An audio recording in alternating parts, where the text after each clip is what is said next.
Kita mendengar baru kemarin ada keputusan DPR undang-undang Cipta Karya, Cilaka namanya, Cilaka. Itu jelas tidak seimbang, hanya menguntungkan satu kelompok, hanya menguntungkan konglomerat, kapitalis, investor, tapi menindas, menginjak kepentingan atau nasib para buruh, para petani, rakyat kecil. Kita harus punya sikap yang tegas dalam hal ini. Mari kita cari jalan keluar yang elegan, yang seimbang, tawasud. Kepentingan konglomerat ya harus kita jamin keselamatannya, kepentingannya, tapi buruh dan rakyat kecil pun harus kita jamin. Yang menyangkut pertanahan, yang menyangkut kedaulatan pangan, yang menyangkut pendidikan.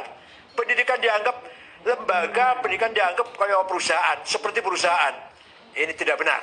Kita harus melakukan review, harus melakukan minta ditinjau ulang, tapi dengan cara elegan, dengan cara anarkis tidak, dengan cara elegan.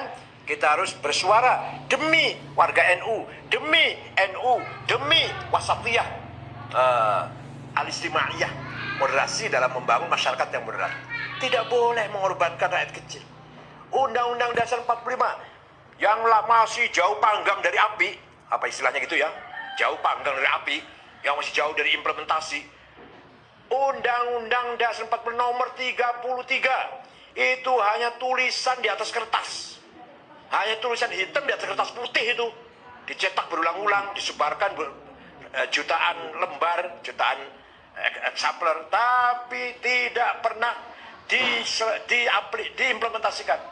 Bahwa kekayaan Indonesia ini kan, alam ini untuk seluruh rakyat Indonesia. Apa itu sudah terimplementasi?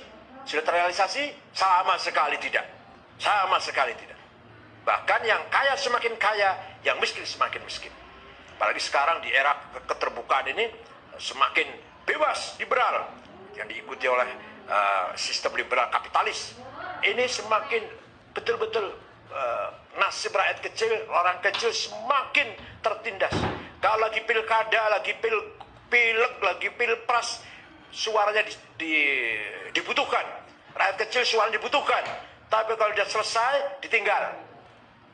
Mending kalau hanya ditinggal. Ya kalau ditinggal, didoni meneh, diludahin. Mending kalau hanya diludahin, diinjak lagi. Jadi undang-undang pasal nomor 33, undang 45 pasal 33 itu hanya tulisan di atas kertas. Hanya tulisan di atas kertas. Allah Subhanahu wa taala telah memberikan kekayaan alam Indonesia ini, disediakan untuk mensejahterakan semua rakyat. Dan itu cukup 260 juta orang ini cukup sejahtera kalau betul-betul dikelola dengan adil, dengan merata. Tambang, coba ada tambang gas, minyak, batu bara, boksit, mening, bahkan emas, bahkan belian, bahkan nikel, apalagi lithium, apa namanya lah, banyak sekali tambang. Cukup untuk mensejahterakan perutnya, mengenyangkan perutnya 200 juta orang. Belum pula kekayaan hutan, belum kekayaan laut yang luar biasa Indonesia ini.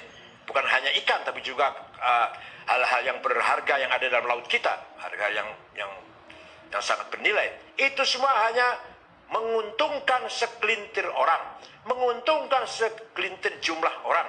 Bayangkan, katanya, saya ini belum membuktikan, katanya kekayaan orang 4 konglomerat sama dengan 100 juta rakyat. Ya ini kan, kalau ya benar ini, innal wa inna raji'un.